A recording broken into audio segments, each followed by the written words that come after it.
¿Cómo están mis egresados? Bueno, espero que estén bien, que estén en familia, que estén en casa siguiendo las recomendaciones que nos hace nuestro presidente. Dicho esto, me vuelvo a comunicar con ustedes para darles un videito nuevo que hice con imágenes, con videitos, con mi explicación del tema que continúa con lo último que vimos de las 3 presidencias de Mitre, Sarmiento y Avellaneda. Este periodo que ahora vamos a ver es el de la Argentina agroexportadora. Quiero que piensen bien por qué será agroexportadora y que cuando comiencen a ver el video hagan lo que siempre les hago de hacer y les recomiendo, que es tomar apuntes. Vayan anotando por ahí algún suceso que escuchen, algún nombre, alguna fecha y todo aquello que les llame la atención. Así escuchan todo el tiempo griteríos, porque bueno, estamos todos encerrados y todos no sabemos qué hacer, así que si escuchan cotidianidad atrás del audio, quédense tranquilos que son mis hijos. Los quiero mucho, los extraño un montón, espero que pronto esto termine de la mejor manera y bueno, les mando un beso muy grande y nos vemos pronto en otro formato. Besitos. Hacia la segunda mitad del siglo XIX se armó un orden mundial que se llamaba la División Internacional del Trabajo. ¿Esto qué era? Que cada país del planeta comenzaba a relacionarse con el mercado mundial a través de un tipo de producto en cual se especializaban. De esta manera, algunos países como Gran Bretaña se consolidaban como los productores de manufacturas y eran potencias industriales. En cambio, otros, como nosotros, la Argentina y el resto de América Latina, se transformaron en países productores de materias primas y alimentos. En la Argentina, los terratenientes o los grupos más poderosos, comerciantes, comenzaron a organizar su economía con la idea de que debía ser complementaria a estas economías de Gran Bretaña, de estas economías industriales. Entonces querían garantizar el acceso a las tierras, a los capitales y al trabajo. ¿Y cómo? ¿Recuerdan que vimos en nuestro contenido último la conquista del desierto, en donde se arrasó con los pueblos originarios, hubo un despojo de estos pueblos y se conquistó mucha tierra de nuestra Patagonia? Eran miles y miles de hectáreas, 15.000 leguas de tierra productiva, altamente productiva. Entonces los terratenientes se apropiaron de ellas para satisfacer esta necesidad que estaba teniendo Gran Bretaña, que necesitaba materias primas. Luego, la otra parte eran los capitales, que eran provenientes del exterior. Primero en forma de préstamos, ¿sí? Y más tarde como inversiones directas, como las compañías ferroviarias. Y luego el otro punto es el trabajo, que para contar con mano de obra, ¿qué pensó la gente y el Estado? Tomaron decisiones. Primero, obligaron a los gauchos, a los trabajadores autóctonos a abandonar su modo de vida y a que ellos respondan a un patrón, a un establecimiento. Y en segundo lugar, fomentaron la llegada de inmigrantes extranjeros. ¿Cómo lo hicieron? Vamos a recordar que en la presidencia de Avellaneda, que ya trabajamos, en el año 1876 se dicta la famosa ley de inmigración, la cual nuestro país les daban la esperanza, le prometían tierras y buenos trabajos pagos, ¿verdad? Bien. Los primeros grupos comenzaron a llegar en la década del 1850, pero la gran inmigración, una inmigración masiva, se dio entre 1880 y 1914. Esto no sucedió solamente en nuestro país, sino que fue un proceso que duró mucho tiempo, en el que cientos de miles de europeos atravesaban nuestro océano Atlántico para instalarse en América. Y entonces este traslado masivo de europeos hacia nuestro país se debió a varias causas. Las causas las podemos dividir en dos partes, en europeas y en locales. Las causas europeas van a ser tres y muy importantes.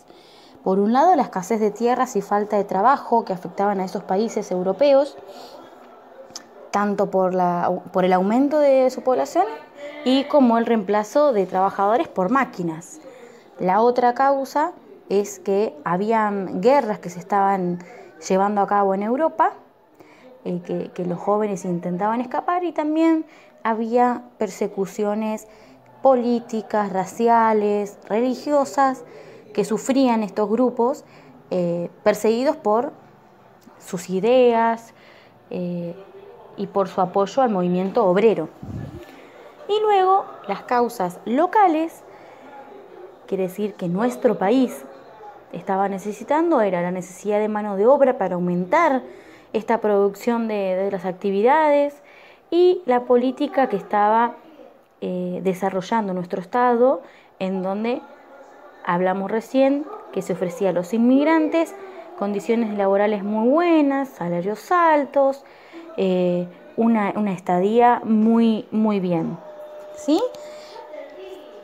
Acá vamos a estar viendo unas imágenes en donde los inmigrantes llegaban a nuestro país. Algunos podían entender nuestro español y otros ni siquiera habían oído hablar de la Argentina, de nuestro país, antes de venir acá. Se los ve con las caras cansados. Imagínense lo que debe ser abandonar su país. ¿Cómo habrá sido esos viajes? Imagínense. Acá les voy a leer un pedacito de una carta de un inmigrante italiano que se alojó en la colonia Esperanza en Santa Fe en 1888. Y dice así: aquí en la Argentina, del más rico al más pobre, todos comen carne, pan y minestra todos los días. Y los días de fiesta todos deben alegremente beber. Y hasta el más pobre tiene 50 libras en el bolsillo. Nadie se descubre delante de los ricos y se puede hablar con cualquiera. Los argentinos son muy afables y respetuosos y tienen mejor corazón que ciertos canallas de Italia. A mi parecer, es bueno emigrar. Ese por un lado. Y veamos al otro, que es un inmigrante austríaco, en donde estuvo en Tucumán en 1891. Vine al país halagado por las grandes promesas que nos hicieron los agentes argentinos en Viena. Estos vendedores de almas humanas sin conciencia hacían descripciones tan brillantes de la riqueza del país y del bienestar que esperaba aquí a los trabajadores, que a mí con otros amigos nos halagaron y nos vinimos. Todo había sido mentira y engaño. En Buenos Aires no he hallado ocupación y en el hotel de inmigrantes, una inmunda cueva sucia, los empleados nos trataron como si hubiésemos sido esclavos. Nos amenazaron de echarnos a la calle si no aceptábamos su oferta de ir como jornaleros para el trabajo en las plantaciones a Tucumán. Prometían que se nos daría habitación, manutención y 20 pesos al mes de salario. Cuando yo les dije que eso no era cierto, me insultaron, me decían que si no me callaba me iban a hacer llevar preso por la policía. Comprendí entonces que no había más que obedecer. ¿Qué podía yo hacer? No tenía más que 2,15 francos en el bolsillo. En fin, resolví irme a Tucumán. El viaje duró 42 horas. En el hotel de inmigrantes a cada uno nos habían dado 1 kilo de pan y 1 libra de carne para el viaje. Hacía mucho frío y soplaba un aire heladísimo. Miren qué diferentes ambas cartas, ambos testimonios. Ambos son inmigrantes, pero uno tiene un testimonio que fue protagonista de una parte buena y el otro no le tocó lo mismo. ¿Por qué habrá sido tan diferente, no, las opiniones? ¿Qué habrá pasado? Acá nombraron el Hotel del Inmigrante. Les voy a contar un poquito qué era este Hotel de Inmigrantes. Era un alojamiento gratuito para estos inmigrantes que llegaban a nuestro país y no tenían familiares que los recibieran ni dinero para alquilar. Entonces, este hotel se inauguró en 1880 y estaba ubicado en la zona de Retiro. Era un edificio que tenía capacidad para 2.500 personas.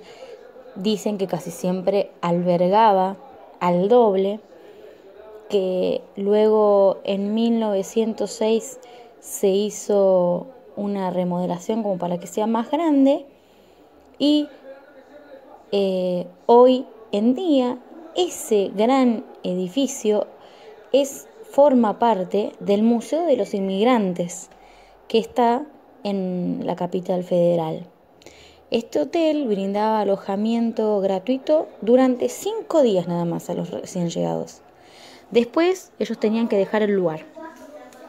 El hotel también lo que daba era comidas diarias, atención médica y contaba con una oficina de trabajo que trataba de conseguirles alojamiento y empleo en la ciudad. Otro dato curioso e importante es que los hombres y las mujeres dormían separados, mientras que los niños permanecían con sus mamás. Una parte de estos inmigrantes llegaba con el objetivo de establecerse en Argentina de una manera definitiva. Los que conseguían un trabajo y un lugar donde vivir traían a sus familias luego. Y otra parte de los inmigrantes la integraban los trabajadores golondrina o estacionales, que venían solamente a trabajar por un tiempo y luego volvían a sus países de origen. La sociedad sufrió transformaciones económicas y tantos inmigrantes produjeron cambios en la sociedad rural y se formaron diferentes clases sociales, vendríamos a llamar. Estaban por un lado los terratenientes, que eran los que poseían extensas tierras, que hacían actividades económicas como la industria, y ellos estaban en las ciudades y dejaban a cargo sus estancias a cargo de administradores. Luego seguía la clase media rural, que estaba integrada por los colonos y arrendatarios. ¿Quiénes eran los colonos? Eran sobre todo estos inmigrantes traídos en grupos, o por una empresa o por el Estado. Y los arrendatarios eran en su mayoría inmigrantes que alquilaban las tierras que destinaban a la agricultura. Imagínense que alquilaban, era como hoy en día alquilar un local. Entonces alquilaba un local y tenía que pagar un alquiler y rogar que su cosecha sea abundante y que les dé una ganancia. Y por otro lado estaba los peones rurales, quienes eran los que daban la mano de obra para todas estas tareas agrícolas y ganaderas. La gran parte de estos trabajadores eran golondrina, porque volvían a sus países de origen una vez que terminaban la cosecha. Por otro lado, hubo cambios también en lo que son los habitantes de la ciudad, del mundo urbano, que se conformó en 3 grandes grupos. Estaba la clase alta, que eran las familias más poderosas, que controlaban una política, la industria, bancos, viajaban a Europa con mucha frecuencia, y pasaban sus vacaciones en Mar del Plata y en el Tigre. Esos eran la clase alta. Luego la clase media urbana, que la conformaban los inmigrantes y los nativos con distinta situación económica y educativa, que, bueno, por lo general ellos se dedicaban al comercio minorista, a diversas profesiones, por ejemplo, como la abogacía, la medicina y la docencia. Y por último, en nuestro escalón, la clase obrera, que eran los trabajadores asalariados. Algunos eran portuarios, otros ferroviarios, otros trabajaban como obreros en la construcción, y que las mujeres, la gran mayoría, solía dedicarse al servicio doméstico. Las condiciones de vida en este sector dicen que solían ser muy precarias.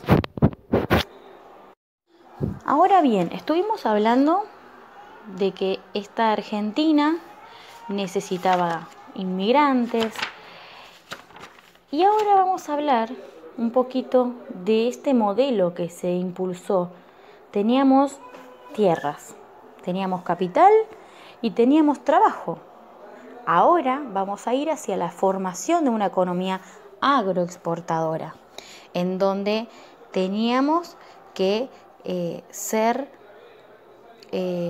exportadora de cereales, de carnes, y que ya íbamos a dejar de ser la Argentina importadora, ¿sí? Entonces, nuestro país en esta época se denominó el granero del mundo. Entre 1850 y 1880, la lana de oveja fue el principal producto de exportación de nuestro país. Y en aquellos años, las fábricas de Gran Bretaña, Francia, demandaban pero enormes cantidades de esta materia prima. Otro producto que se exportaba en grandes cantidades era el cuero vacuno, que algunos industriales europeos lo utilizaban para fabricar zapatos. Por otro lado, el tasajo, que era la carne salada, se vendía al Brasil y a Cuba. ¿Saben para qué? Para alimentar a los esclavos que trabajaban en las plantaciones de azúcar y de café que tenían ellos. Les voy a dar un dato con esto. Esta exportación fue disminuyendo paulatinamente porque en 1888, entre 1888 y 1898, la esclavitud se abolió en estos países, desapareció. Entonces, bueno, por eso mismo se fue desapareciendo. Luego, a partir de 1880, el mercado internacional demandaba carne y cereales para alimentar a la población europea. Esta producción fue siempre en constante aumento. Y hacia 1910 la Argentina era uno de los principales exportadores mundiales de granos. Estábamos debajo de Rusia y Estados Unidos. Por eso se nos llamó el granero del mundo. Con respecto a la exportación de carne, al principio se enviaba a Europa el ganado en pie. ¿Qué quiere decir? Vivo. Pero ¿qué pasó? Había mucha denuncia de que los animales tenían fiebre aftosa. Era una enfermedad muy contagiosa. Entonces los países se empezaron a preocupar y le dijeron a Argentina: no, yo suspendo los embarques. Y acá es donde viene el surgimiento de los frigoríficos, porque estaban viendo de que enviar a los animalitos vivos traía consecuencias. Por eso surgieron las industrias derivadas de todo este modelo tan amplio. Una de las industrias que surgió en esta etapa fue la frigorífica, en donde los frigoríficos producían carnes enfriadas y enlatadas, grasas y cueros. La carne se procesaba y ahí podía exportarse a Europa. Y también en el resto también se comercializaba en el país. Y acá estamos viendo los ferrocarriles, que tuvieron un papel muy importante.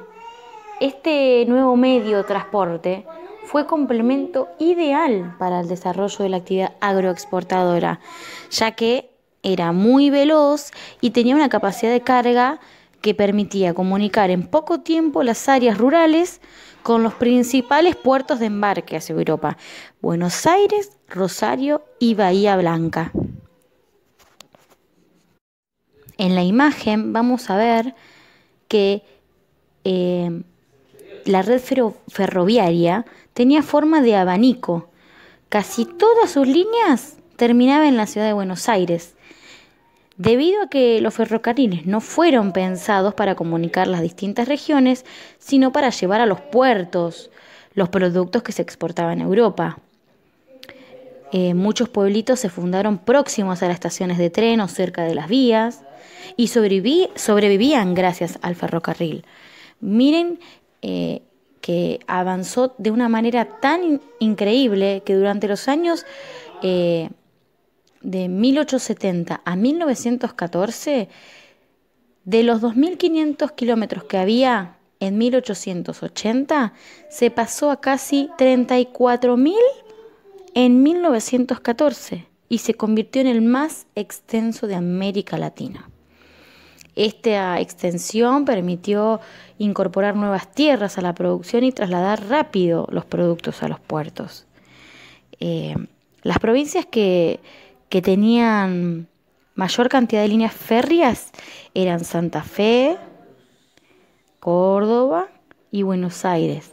Van a ver en el mapa que se aprecia muy bien. Los territorios de Santa Cruz, en cambio, Tierra del Fuego y Formosa, eran los únicos que carecían de ferrocarriles. También un dato curioso es que en 1876 el ferrocarril central argentino, que unía las ciudades de Córdoba y Rosario, llegó a San Miguel de Tucumán.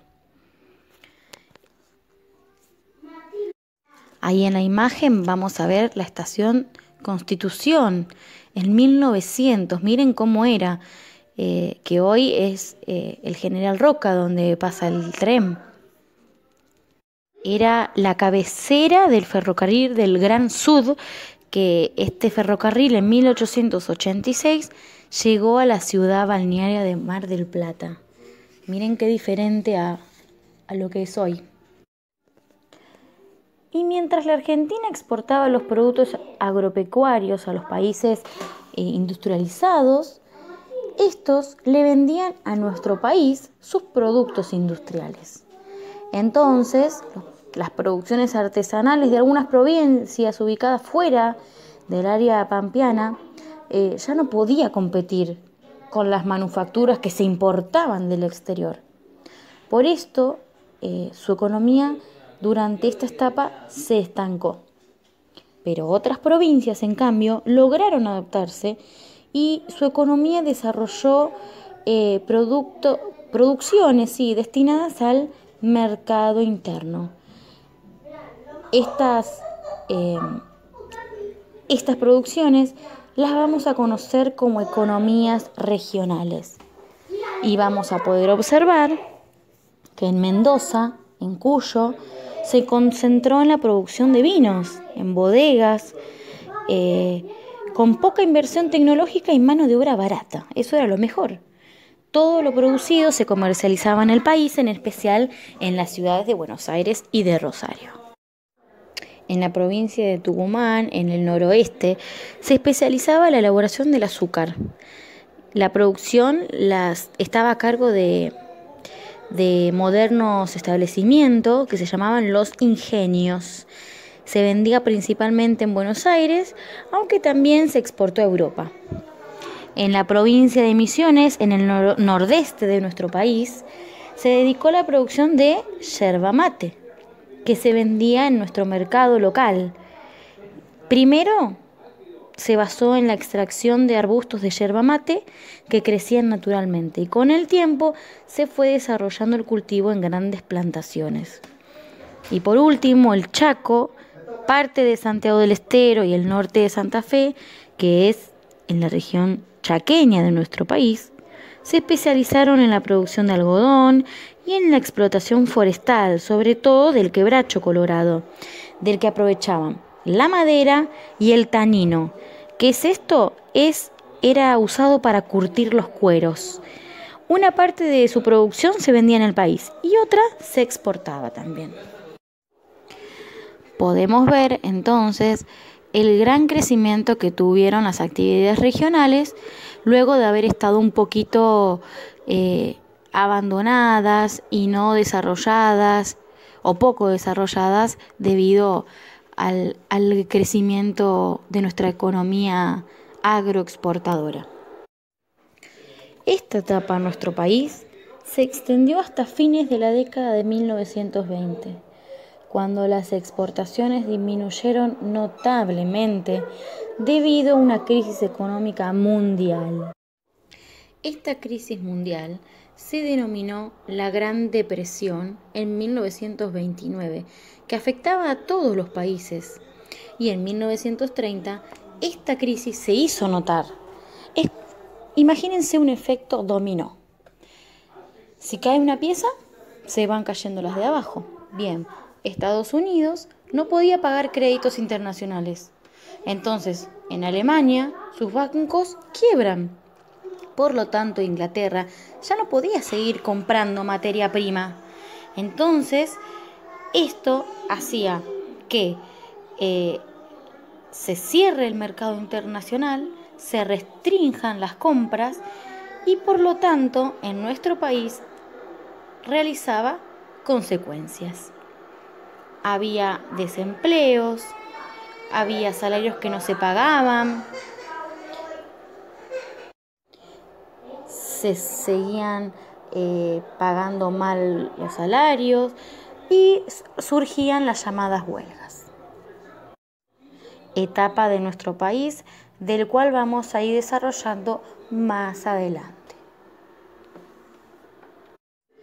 Como para sintetizar lo que estuvimos viendo, les armé este mapita en donde primero hablamos de un modelo agroexportador que fue resultado de la División Internacional del Trabajo, en donde había países industriales y países exportadores de materias primas. Los países industriales exportaban productos manufacturados y necesitaban comprar materias primas. Y los países exportadores de materias primas, como nosotros, Argentina, producía carnes, cereales en latifundios ubicados en la región pampeana. La Argentina necesitó para esto mano de obra, que hablábamos de los inmigrantes, obras de infraestructura, como por ejemplo los ferrocarriles, como los puertos, adelantos tecnológicos, tierras, llevando a cabo una nueva configuración espacial. Recuerden, con la conquista del desierto fue una de las más importantes en donde nuestro país adquirió una importante tierra para ser trabajada. Y también para concluir la inmigración en Argentina entre 1880 y 1930 podemos decir que se diferenciaban las causas tipo internas y externas. Las internas hablábamos de que había un mercado mundial, necesitábamos mano de obra y teníamos disponibilidad de tierras. En cambio, las causas externas ya hablábamos de conflictos sociales y económicos, de crisis políticas y económicas y de la segunda revolución industrial en donde la maquinaria estaba dejando sin trabajo a las personas físicas. Las características de esta gran inmigración fue que tuvo consecuencias. Transformó a la sociedad, originó los movimientos obreros y también surgió lo que es la clase gremia, la clase media.